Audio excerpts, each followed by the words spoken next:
Hi, I'm Tony Russo, and in this bonus episode, we are speaking with Mitch Smith of eFuneral Partner.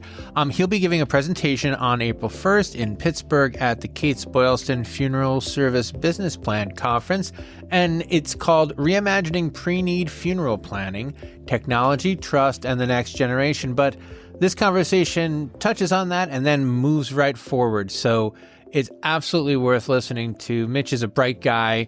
I don't know if you've ever seen him speak, but he's a really kind of dynamic speaker, and I think you're going to get a kick out of this. So with no further ado, here is Mitch. Okay, so you will be speaking at our upcoming event, and before we get to talking about this, let me get you to introduce yourself and to tell people who you are. My name is Mitch Smith. I always affectionately refer to myself as the sales guy, but I'm the Vice President of Business Operations at eFuneral. Joined the organization back in 2018. And we always talk, it feels like it's, especially in the middle of COVID, it feels like 100 years ago, but I joined the profession as coming off of a marketing and sales background. I've worked in fintech for a long time. I worked in payment processing. I worked in insurance for quite a while. And it was a really unique opportunity to come build something bespoke that could help funeral homes and consumers at the same time. Oh, I've got to say that I didn't know that you were so, I guess, recent to the business. You spoke at our event last summer, right?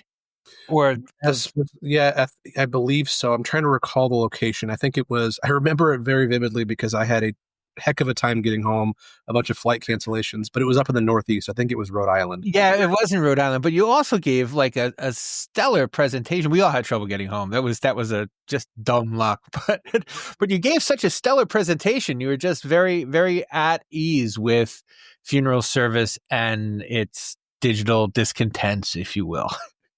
Sure. It's been a profession that's, it's interesting when you meet people and you tell them what you do, it's staggering the number of times that they will pause and stop and they will start to ask questions because they're genuinely curious. Yeah. The number of times I've helped my mom's friends or planned services, or even helped when my father-in-law passed, helped my family through that process. It's a group of incredibly caring individuals. And I was raised with the ilk that you tell the truth, you do what you say, and if you're kind, really good things happen. And I've found that this profession follows that same mantra. Excellent. And so you are presenting again coming up in April, and the title of your presentation, I have it in front of me, is Reimagining Preneed Funeral Planning, Technology, Trust, and the Next Generation. So what do you kind of hope to accomplish? What do you hope people can take away from this talk? I just recorded a video a few minutes ago for our marketing team to post out on social media, but the notion of digital transformation, I think, is overblown. When people talk about what digital transformation means, what they're forgetting is the impact that has on the business owner.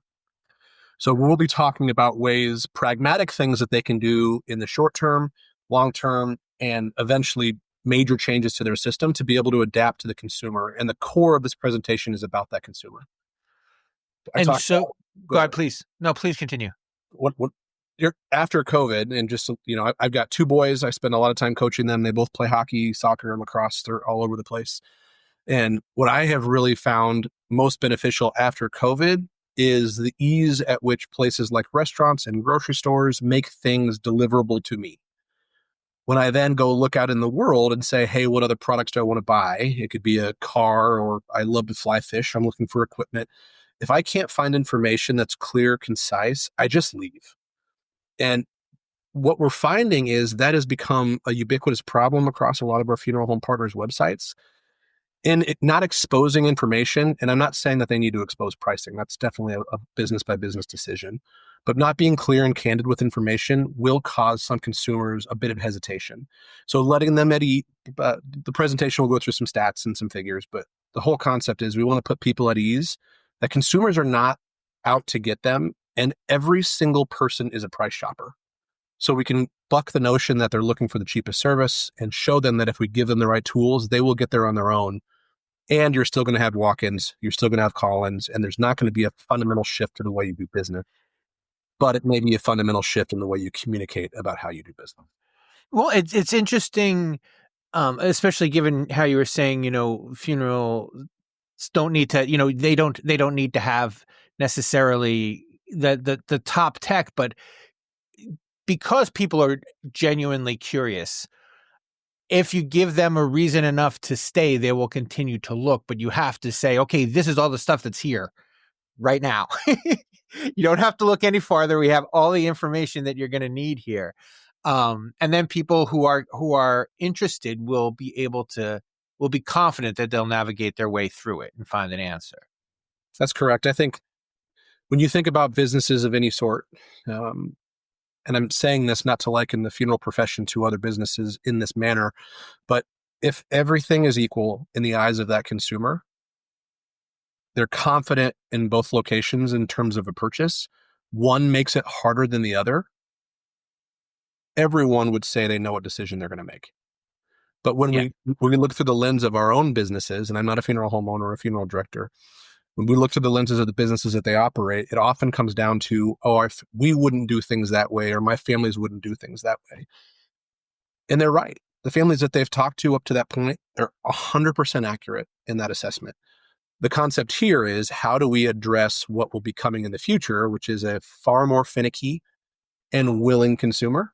One of the things that I've been talking about with colleagues is this notion of being able to, knowing that if this is the attention economy, right, then your attention has value, and people are starting to realize that, hey, I don't have to do this. I have agency and it's my money to spend.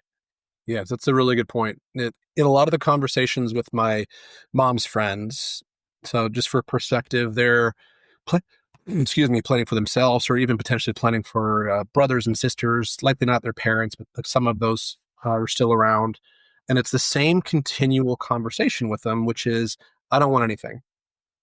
When you start to ask the right questions, they realize, I do need to set aside money for a gathering. It's important to me to do that at the church or not at the church, depending on their preferences. So it really is less about how you deliver them the service and more how you give them the constructs to think about what's important to them. The line my mom always used to use, and I'll give her a hard time forever. She's like, Mitch, just throw me in a ditch. We live in Iowa. I'm like, Mom, let's go pick out that ditch. I love that. But what about when you're gone? How do you expect my sister and I to address the number of people that are going to want to come together? She's from a very big family. And so when we reshaped that conversation with her, it opened her eyes to what was capable. She spent her whole life going to full casket, full viewing services.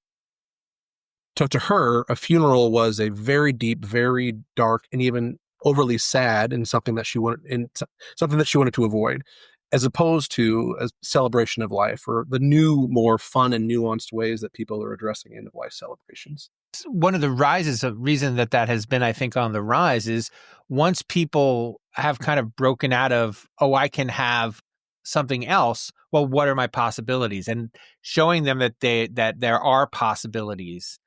And then, then that makes them more comfortable making a choice, rather than saying, well, if I'm not going to have a casketed funeral, then I'm just going to get cremated. You're 100% accurate. And I think what's going to be the biggest change, going back to that concept of digital transformation, if I am a funeral homeowner right now, and they are not what they would deem tech savvy, which I think is a decent number of those individuals, they're met with this overwhelming preponderance of information and vendors and people calling them all the time, and AI and security risks and data. A portion of the presentation will be putting their mind at ease, because a lot of those burdens have to fall on organizations like eFuneral or homesteaders. We as providers need to make those things as easy as possible.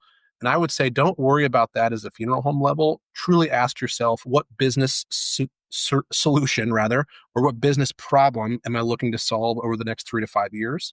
And then align yourself to the partners that can do that. If you're capable of doing it on your own, by all means. There's just some tremendous tech within the space. But if you go to like an NFDA and you walk around, everyone is saying a different version of the same thing. So trying to find those people can be tricky. Yeah. Absolutely. All right. And that is pretty much all I have for you, unless you have something else for me. Is there something I should have asked and didn't, or is something that you thought you were going to get to say, but I didn't provide the opportunity? I'm just truly grateful for the opportunity to speak. I'm looking forward to presenting in Pittsburgh. Uh, any chance we get to meet funeral directors, especially in regions I don't often visit, is very eye-opening for me. I get to hear different things about what's unique to their area. Since COVID, we've been working from home, and so I sit here with my boxer, Right. and my whippet. My wife's in the basement working from home as well, and just getting out and seeing people is such a gratifying experience. Excellent. Well, we will see you in another couple weeks. That sounds great, Tony. I appreciate your time.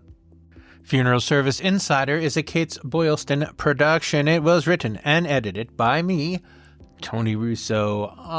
This, of course, was in support of our upcoming Funeral Service Business Plan event on April 1st, but we have events all the time. So if you're unable to join us in Pittsburgh, please still go to the events page because we have a bunch of stuff coming up. We always have a bunch of stuff coming up. So check out the events page. We have in-person events. We have webinars. We just did this fantastic round table that I'm sure you've heard about on other podcasts, but I'm going to mention it here too. And we're just doing lots of fun stuff online, both in print, in blog form, and in video. So make sure you check out Kates-Boylston.com, and I will catch you next time.